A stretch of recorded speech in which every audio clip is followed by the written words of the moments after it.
Hello guys, in this video I'm going to show you where to find help in the BlockChain application.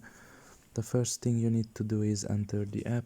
Once you're done with that and you are in the home page, you should look at the top of your left corner and there you will see a profile symbol. Press on it.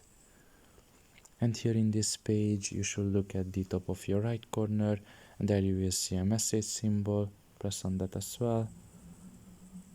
After waiting a little bit, you will be transferred to the contact support page, and here you can just press on BlockChain Support Center, and here you can find basically some topics with which you need help about. For example, wallet. You can just press on it and select a subtopic like deposits and withdrawals, and once again select one like deposits, for example.